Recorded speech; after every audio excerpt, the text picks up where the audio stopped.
And we're back, reviewing Efap 248, talking to Your Movie Sucks about its criticism of The Critical Drinker. Last we left off was episode 3 of my review.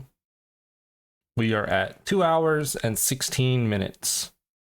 So let's just jump into it.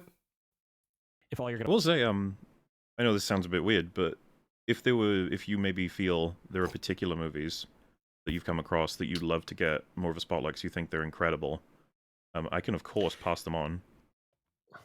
okay, so things that I think he would like.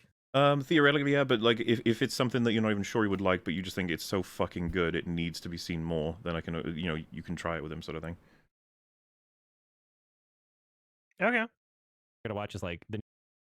Yeah, so last time we left off, this was the last thing we talked about, was Mahler offering to recommend anything that YMS thinks would be a good movie to watch to The Critical Drinker.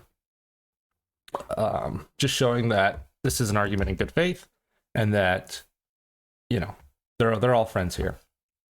New Indiana Jones. Have you seen The Raid? The Raid, did you say? The Raid Redemption. Oh yeah, yeah. You've seen The Raid. Okay, good. You said The that Raid. That one's got a lot of people know about that at this point. Yeah. I've never seen The Raid. Maybe I'll put that on my list of movies to watch. As I said before, they've recommended Boiling Point, and I looked it up, and it looks interesting, so I added that to my list of things to watch. But The Raid might be another one I might have to put on there. Wars and fundamental problem. We've lost the ability to create new, innovative stuff. What we do, and I'm sure he would argue and say like he saw The Whale, right? But that's also like a big internet known movie, right? is just reiterate the things that have been done before, and you I think he loved Free Guy also. can apply it to movies, TV. Hey, we all like movies. You like Shazam too, right? Yeah, but I didn't. I mean, I made a review of it. It's okay. It's okay. Overall, okay, yeah. it's fine. It's fine. We all like movies that that we can admit ourselves might not be the best made movies, but we like them regardless. I haven't seen The Whale. I haven't seen Free Guy. They're talking about Free Guy here. I think that's the Ryan Reynolds movie. Heard good things about it. Haven't seen it though. If I had to think about movies that I like, that I would say a lot of people consider like not overall good movies, maybe like Jurassic World or something. And that's, I mean, I like dinosaurs. No, I don't think it compares to the original Jurassic Park series 1 through 3. Oh, there we go. I like Jurassic Park 3. It's something a little bit older that a lot of people think is the worst of the franchise. A little bit of a debate between 2 and 3. Most people agree Jurassic Park, the original, is the best movie out of the original trilogy. But yeah, I like Jurassic Park 3 a lot. A couple other movies, I guess, like some of the goofy comedies of the early 2000s that I really like, that a lot of people consider trash movies. So any of the scary movies, really, particularly Scary Movie 4, really enjoy that one. This one a little less controversial. A lot of the early Adam Sandler movies, so like Waterboy, Mr. Deeds, probably my favorite Adam Sandler movie, Happy Gilmore, definitely one of my favorites. If you've never seen it, definitely check it out. Absolutely hilarious, great movie. I don't know if it holds up to objective criticism, but still a fantastic movie. I'm sure a lot of people think that those old Adam Sandler movies are very gimmicky and trashy, and they are, but it's one of the reasons why I love them. Yeah. TV shows, music, like I think he did love RRR. I think he actually recommended that. He loves Free Guy and RRR. thing. Like we're just recycling the same things we've done so many times already. It's such a sad thing to look back on. Like generations from now, they're going to look back on this time and just think of it as the time when everyone just lost their imagination. They lost their spirit of creativity. I disagree because I think it's only going to get worse. I disagree with what he's saying of like, oh, generations are going to look back at this time and be like, oh, this is when they lost their imagination. Like, it's going to get a lot. The trend is going in one direction. I could buy it as a potential that it could get worse. I'm not sure, because I don't know. We'll see. I feel like there's arguments you can make one way or the other. The way of things getting worse would probably be, well, I mean, I don't know, like the AI you stuff. look at the future with AI just general trends. But at the same time, a lot of these films that you could say are, computer generated before computer generated, right? These factory assembly line, like big budget films. A lot of them are struggling this year and last year too, actually. So, like, and they can't keep losing money forever, right? Something's got to change. I mean, damn, has Disney had like a film that could honestly be considered successful this year, except for Guardians, or is it just Guardians? Ant-Man, Ain't I don't looking know. good. You can't. Ant-Man, you can't say was successful. Little. To kind of piggyback off of what Friggy was saying there, Fringy, not Friggy. Kind of piggyback off of what he was saying. I do think that you can make an argument either way, whether or not lack of imagination is going to get better or worse in the future. I remember hearing a lot of people growing up saying that movies and the internet kind of destroyed kids' imaginations, or maybe even adults, because the thing that they always would say is that it doesn't make you think for yourself. You're just constantly being entertained, kind of like the mindless consumption thing, where there's no critical thinking involved. You just sit yourself and you're being entertained the whole time. And then the counter to that obviously would be, well, if it's thought-provoking entertainment, it could inspire you to do something. And then, also, if you're on a kind of like an unrelated note, but still a good reason as to why imagination could get better. If you're like interested in something, you have the ability to kind of lock in on that interest on the internet and find a lot of information on it and kind of really kind of feed your curiosity on any given subject. And the counter to that, of course, would be getting like overwhelmed. Like there's too much information. Like, you can't just like zero in on what's in front of you. You just like, if you look something up, you'll get distracted by something else and distracted by something else. And I honestly think that's more of a self-discipline issue, but definitely something that people in the past didn't really have to deal with as much information overload. But yeah, I think that argument can go in both directions. Sure, you could say imaginations get better or worse. Mermaid maybe broke even, maybe, but is that even good enough? And that's not even addressing the AI issues, because they were talking about AI issues. I was talking about something other than that. But yeah, AI is a whole nother can of worms. Depends how you define, because if the Little Mermaid, you can't just count the sales of the film. You have to count the sales of the original. That this film served as an advertisement to. Yeah, they have Disney stores and all the fucking Little Mermaid shit at Disneyland. The only thing you could use as a point of reference is Lion King made like 1.56 billion, and Aladdin and Beauty and the Beast made like 1 billion, 1.1. Yeah, it was not as successful. Half that. So yeah. And then, of course, it's like their post-COVID's not doing too well. Mm-hmm. Pixar hasn't had a successful film at the box office since Toy Story 4. Post-COVID, Disney's not doing good. Yeah. Well, I guess the point being that, given that, like, what do you kind of anticipate in terms of shifts at these? Because it's not just them, right? It's like Warner Brothers in terms of like. Yeah, what's going on with Pixar? Like, they've had a few animated movies out since Toy Story 4, but I don't know that they did really well. And forgive me if I mix up some of the animated movies. I'm not super familiar with that area.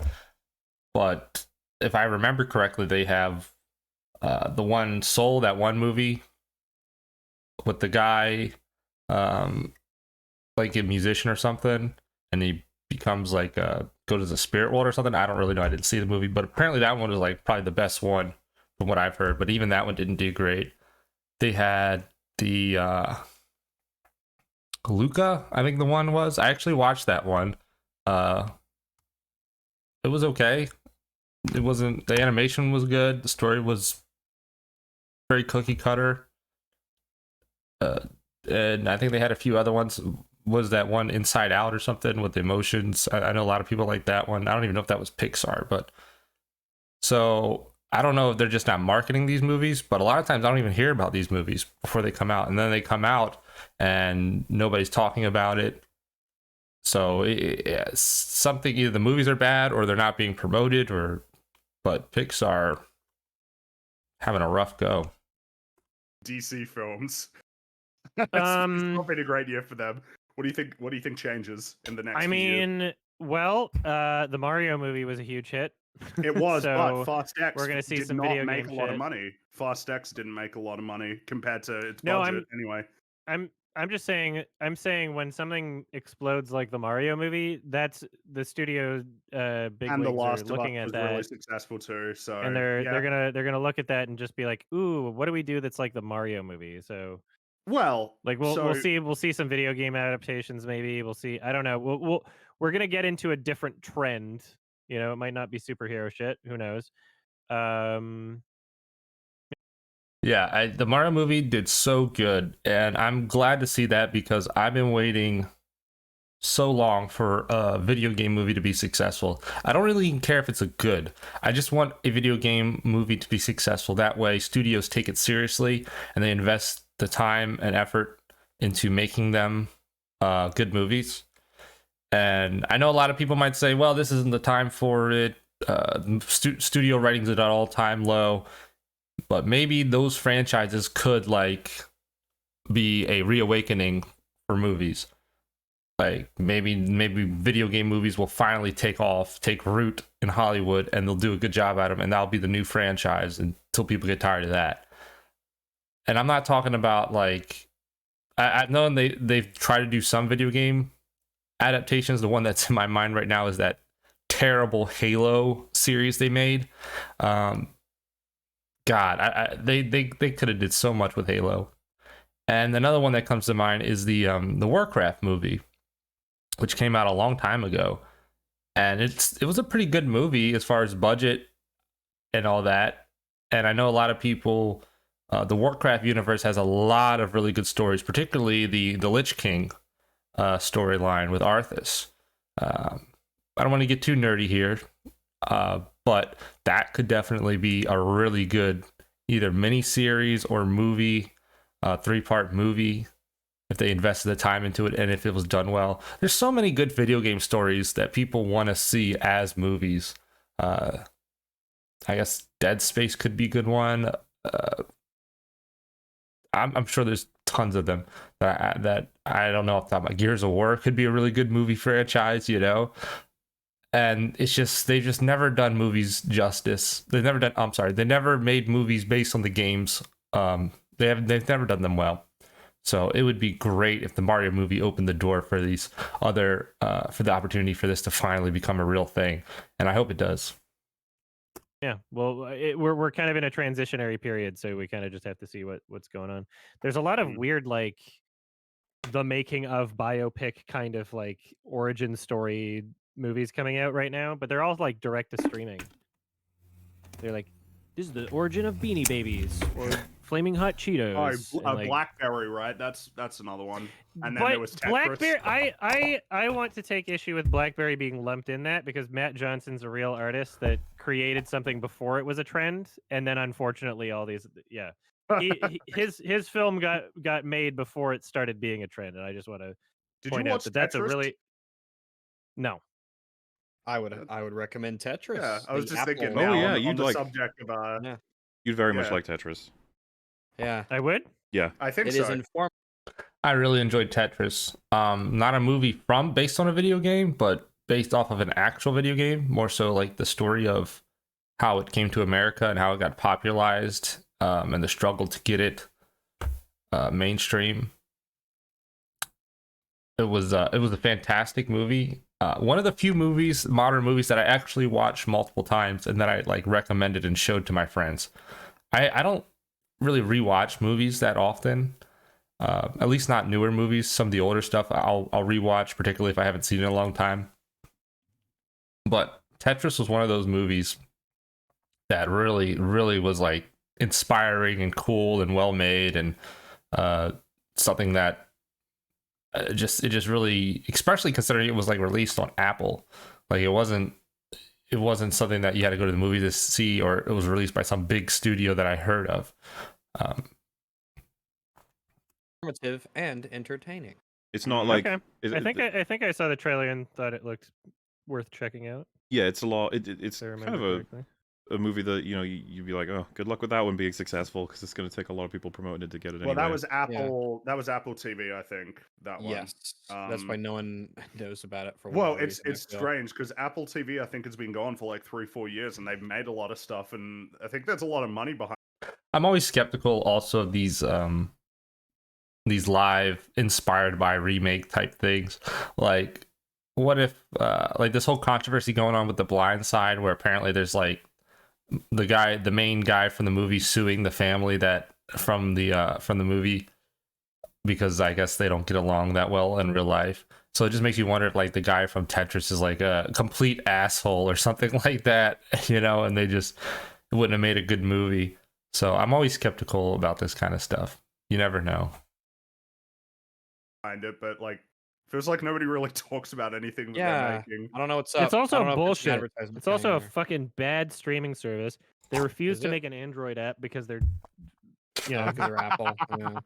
yeah, like so you can't even watch it on a plane if you have an Android because you can only Oh. access it through browser.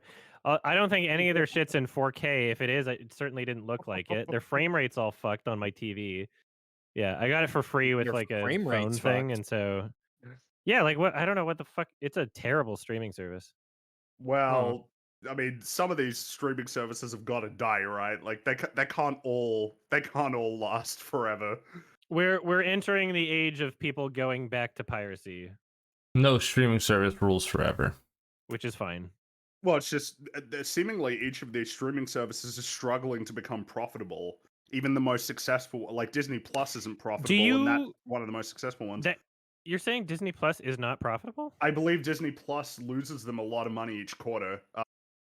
This is kind of on a funny side note. Have you ever been on Reddit or another comment website and somebody posts a video from like a show, and then someone will go, well, you can't buy this in the US. There's no way to access this in the US.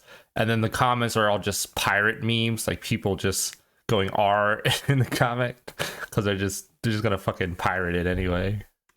Because their subscriptions are down 7.5% from last quarter. I can't remember. I remember. I'm sure their subscriptions are down. I don't know if I buy it's not profitable. Damn. I remember reading an I article. don't think a few it months is. Ago. All I hear is that it's having big trouble and problems. This is something that Disney expects it to be profitable by the end of the fiscal year 2024. Oof. So it's not Oh. I believe the strategy for a lot of streaming services is growth, and then sometime down the line when you already have hundreds of millions of people subscribed, you need to find a way to transition it into being profitable. You got to pay for the infrastructure, and then you got to pay for like contracts for the content. And it costs money to develop these services too. The services themselves are expensive to run. Yeah, so the infrastructure. I was having a discussion with a buddy of mine the other day. We were talking about the financial structure around movies nowadays and how things have definitely changed. Back when you would have movies come out, it would be like box office, and then it would be like DVD sales, and then I guess merchandise.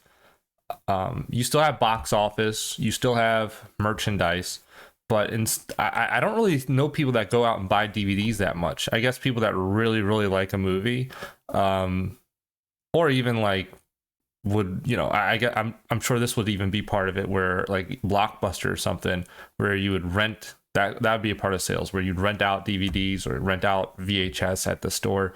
I'm not sure how much money they made from giving Blockbuster the ability to do that with their movies. But now I imagine like the streaming thing's probably a big part of the revenue, and I'm not sure how much money like modern studios make from like selling their rights to streaming services, you know, and how much that makes up of their profit. So it definitely, things have changed. I honestly would like to know, like, is it more lucrative for them now, you know, being able to sell to streaming services? I mean, do people buy less DVDs? Do they not make any money off of that anymore? And how how much of their profit that used to make up. Just things that we were just kind of wondering about. But the change in the how things are done. Yeah, which Disney Plus again, is like a better running service than Apple TV Plus. Well, I guess the point being that if you have, because there's Netflix, there's Amazon Prime, Disney Plus, Peacock, Apple TV. What's the other one? And Oh, Peacock, Max, I think, is really Max. hurting. Well, it's I wonder if it's got So many. because do people understand that that's universal? Like, do people understand that Peacock is universal, or do they associate it more with NBC?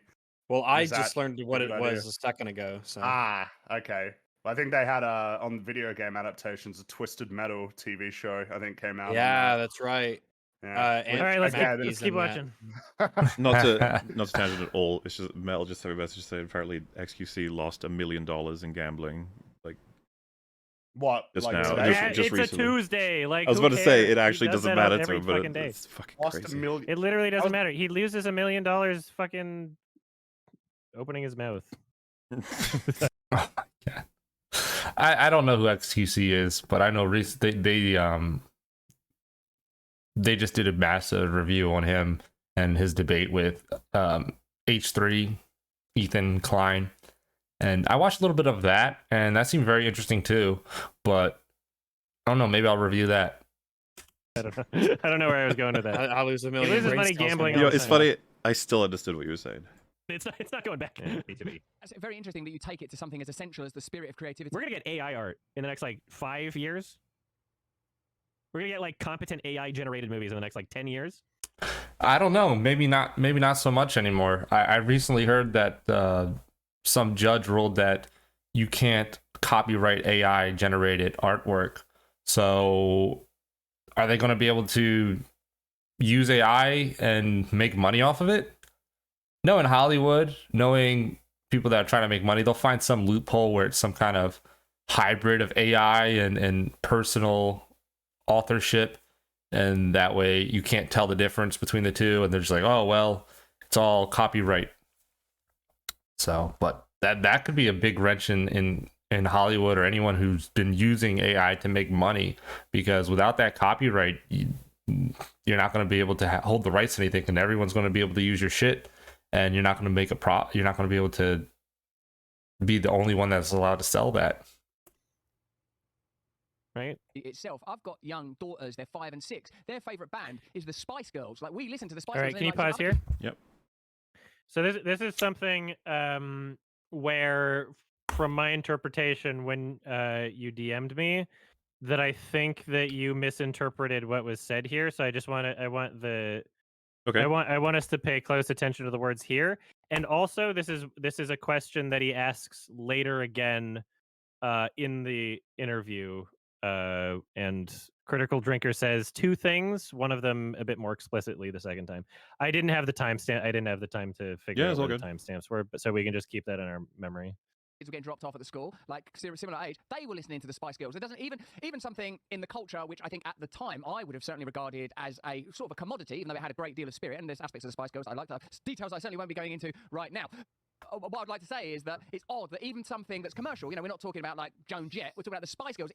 You could, I mean, okay, I understand what you're saying. You Not could say this that yet. about a lot of I've said that generations, too right? early, I'm Depending on sorry. what culture you're in, depending on like what you're exposed to, like there's still new things that like newer generations are being exposed to, right? Like, you know, the Spice Girls wasn't like the cutoff point for creativity in music or like even catchiness in music, right? Like me as a child, my brother as a child, like we were exposed to like what my dad listened to. Like he listened to a bunch of 70s music, right? So for you to say like, oh, my daughters listen to the Spice Girls because I showed them the Spice Girls, and also their friends listen to the Spice Girls because their parents showed them the Spice Girls, that's just indicative of you being from a generation that listened to the Spice Girls, and also other generations of parents having children that listen to the Spice Girls, right? Like there were plenty of kids my age when I grew up, and my brother's age, that listened to 70s shit because their parents showed them that, right? That doesn't mean that they didn't listen to new shit. I did not listen to the Spice Girls, believe it or not, but I do remember it being everywhere and then being a big deal. I remember I my two sisters would listen to it all the time. So what Russell Brand's saying here, I think he's just saying that to kind of lead into the question. I mean, he hasn't asked the question yet, but to kind of like prepare for the question. I think what he's saying is that the Spice Girls nobody would consider their music fantastic, although it was like very mainstream and catchy and popular, and a lot of people enjoyed it. So I think that's just kind of what he's saying. Let's kind of give him a chance to actually ask the question before we dive into what he's saying. Right. Even though Yeah, I think that's totally fair. Russell, yeah.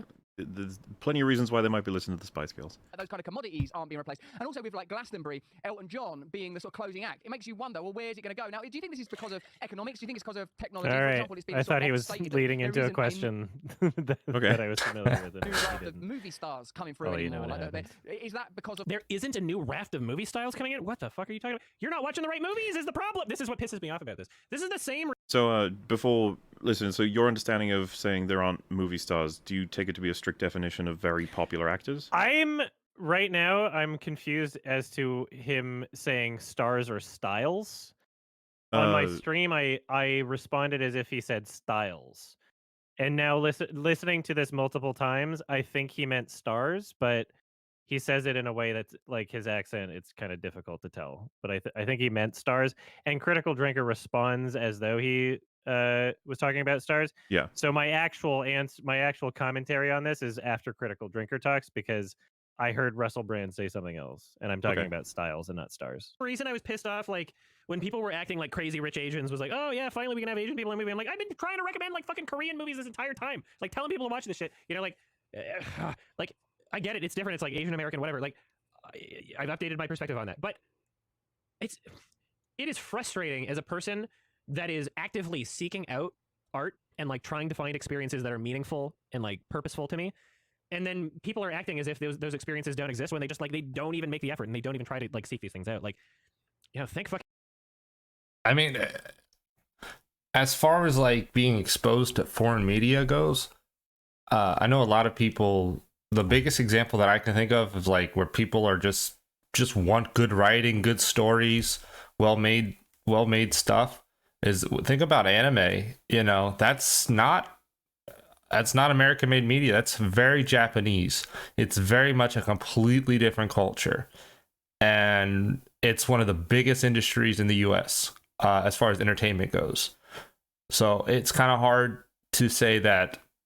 Like for me, it's like if I don't know, French media or Chinese media was just as powerful as the anime media is, that I'm sure people would gravitate it just as equally. Maybe it just hasn't made it here yet. Maybe we'll see a more influx of that. But it's so hard to believe that. Let me just say it like this: Hollywood is considered like one of the most powerful like entertainment forces in the world. Like everyone knows about Hollywood, everyone knows about American movies. So that's kind of crazy. And then for anime in the country of origin of Hollywood to even compete just kind of shows the amount how important that is to the Japanese media, like how much effort they put into it and how much they really care about the art form.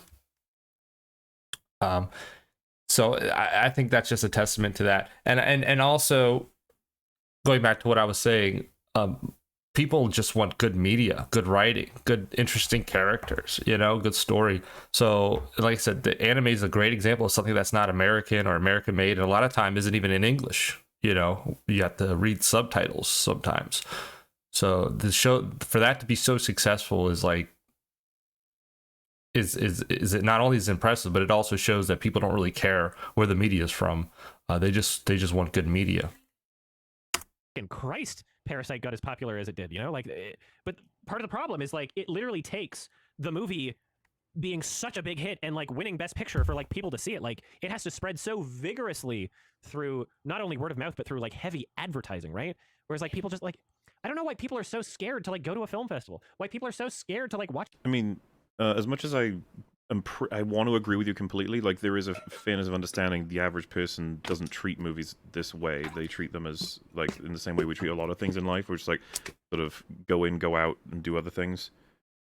Not like living it. I'll agree there, but I think that there's a large amount of people that want something more out of a movie, that are looking for more out of a movie, And if the barrier towards accessing smaller independent films was the same degree as the barrier towards accessing smaller independent video games, then we'd see a very different landscape. We'd see very different conversations, and more people would be getting what they want.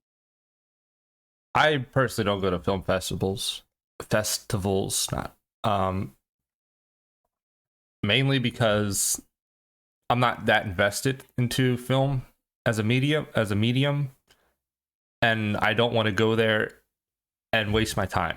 I don't want to go there, and I don't know how many movies they show. Maybe it's like 10 movies, maybe it's like 15, but I don't want to sit through like 7 or 8 terrible movies and just absolutely be bored to tears, you know? Because I know it's a numbers game a lot of times, where it's just like there's so many movies that are being made, at least on an independent level, and I don't want to have to sit through all the trash movies to get to the good movies. It's like it would be like if you went onto Steam or whatever and you just played every single game in alphabetical order just to try to find the good games. There's thousands of games. You'll be playing through so many terrible games in order to get to like eventually a decent one.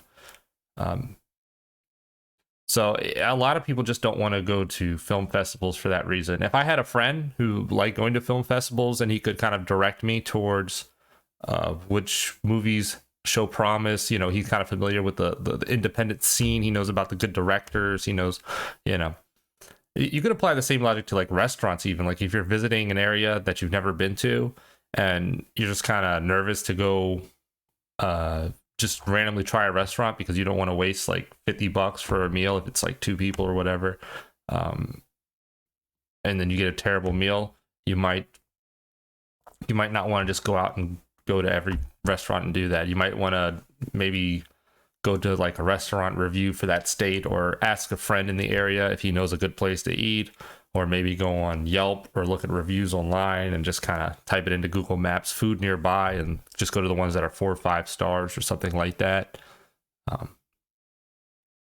So that's kind of, I don't really think a majority of people want to go to film festivals. And a lot of, and me personally, like, had I grown up in an area without YouTube, I might have been more into like the independent film scene, because it just would have been interesting.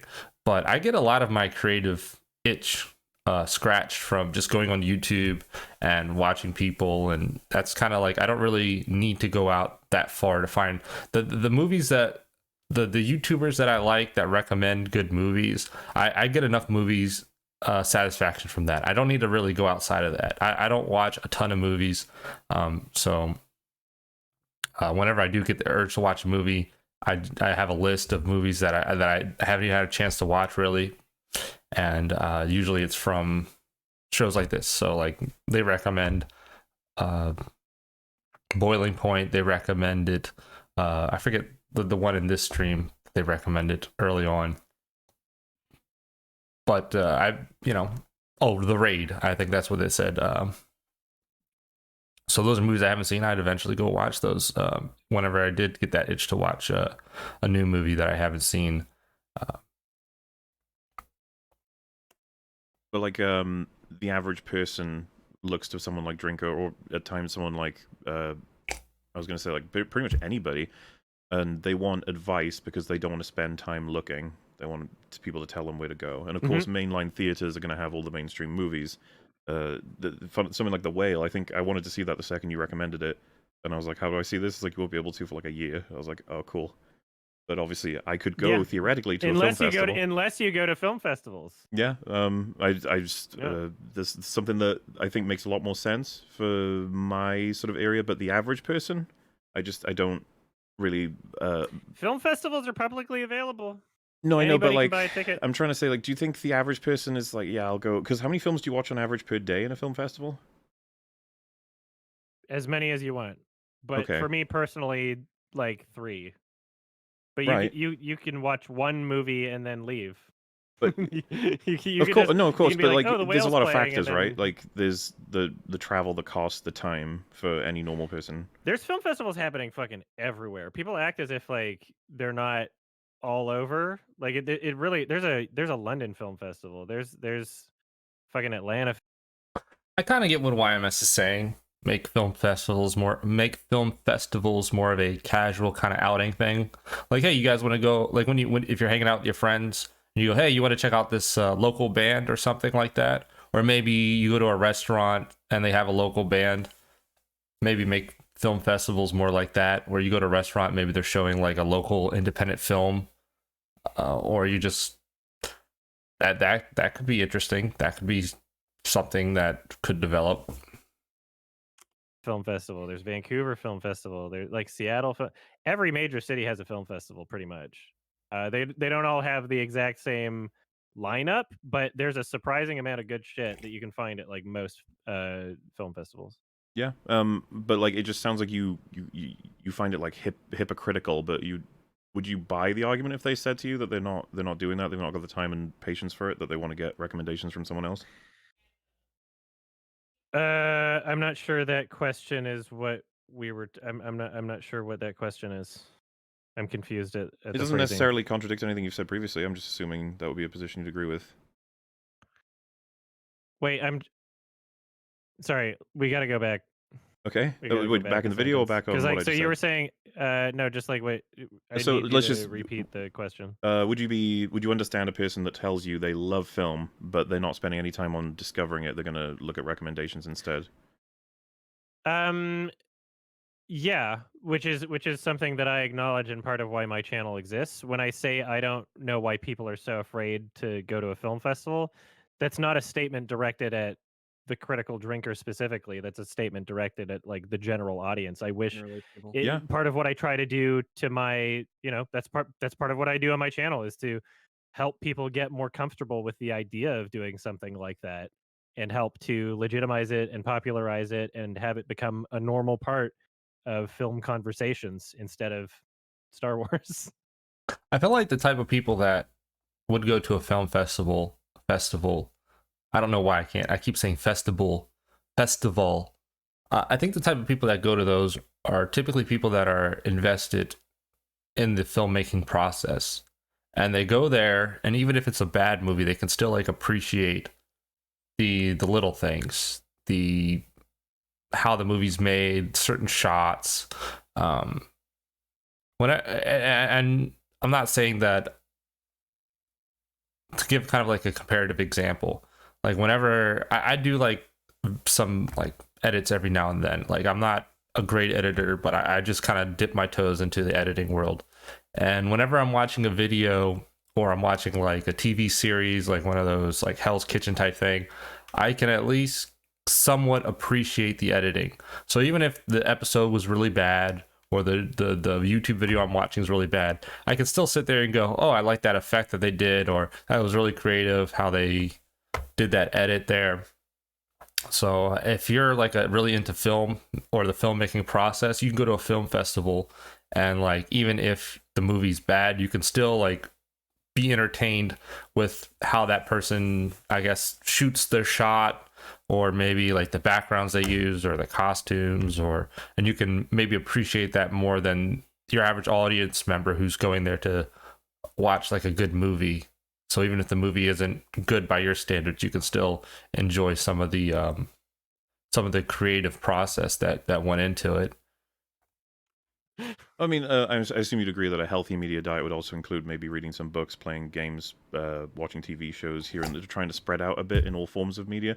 And in the same vein, I doubt people who love books go to, so to speak, book fairs or video game conventions necessarily. They could, and you could encourage them to discover more, but you wouldn't necessarily, compel them to. No. But movies are particular here because, again, with books are the exact same way as video games are, and the exact same way where like music is, where self-publishing is like the easiest fucking thing in the world. You can put your own, like Critical Drinker publishes book on Kindle or Amazon or whatever, right? Mm-hmm. Like, and you can just share it to your audience and people can find it that way, right? It's a different barrier with movies, and that's why I feel like film festivals are beneficial and necessary, at least for now. Maybe they won't have to be forever. For me, that's kind of it depends what you mean by movies, because there are a lot of like YouTubers that make like skits, or they make like shorts, or even like animated shorts, and they're like, film production is really good. Their quality is really good. Like for instance, what's that one?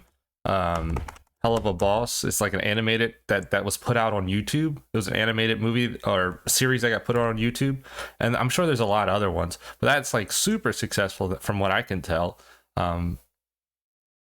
So I think that maybe the cost of production is still a lot higher. Maybe I guess if you take into account like I guess training, maybe like I don't know how much training you need to become a good musician, but I'm sure it costs time and money. But for like filmmaking, I'm pretty sure anybody, if you make a good film, you could probably just release it on YouTube or whatever, and it could get really popular, you know. And I mean,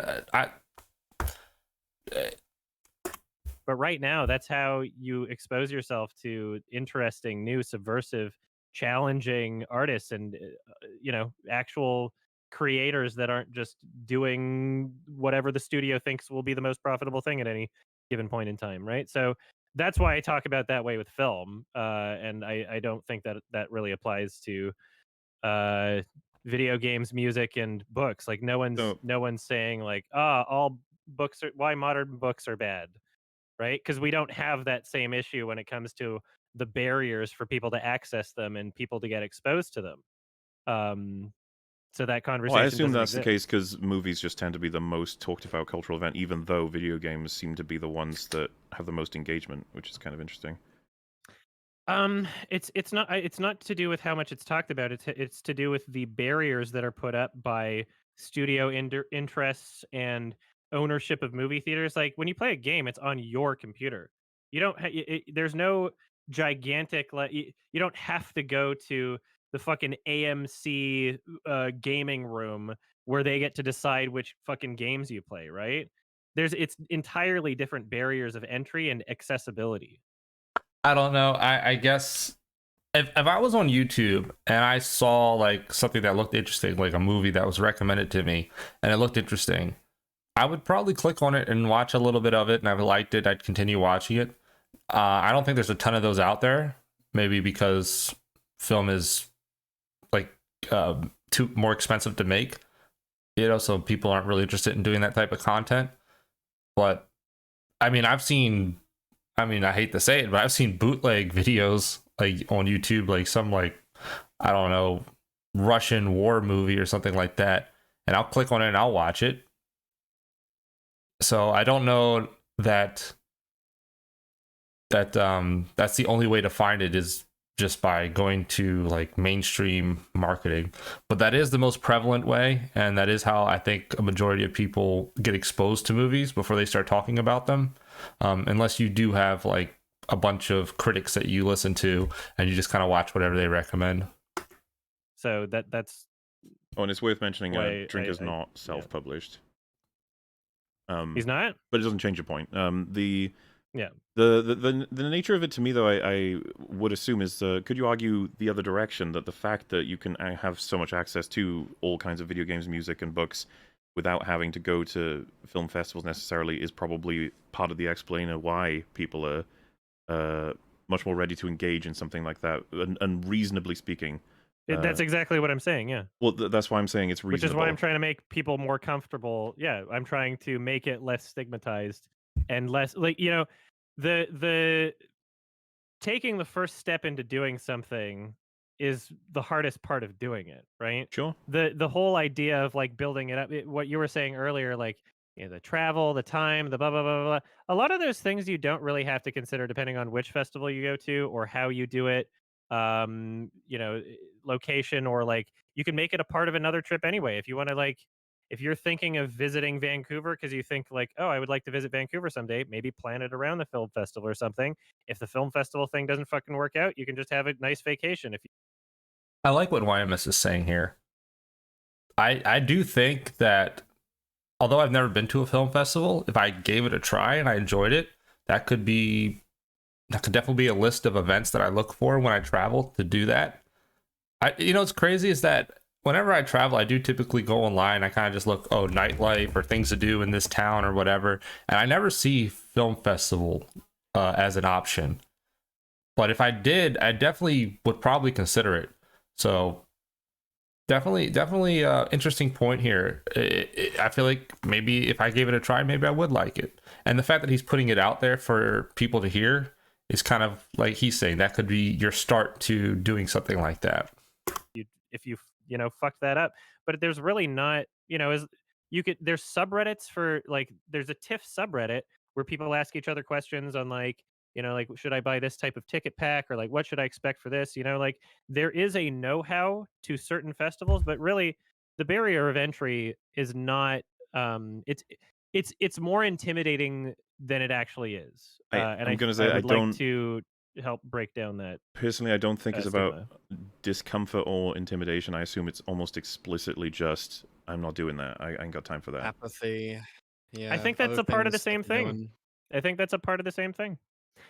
If people don't see a good enough reason to do it, they're not going to be interested in it, right? Part of that is That's to say like, hey, you could see the whale fucking 6 months early,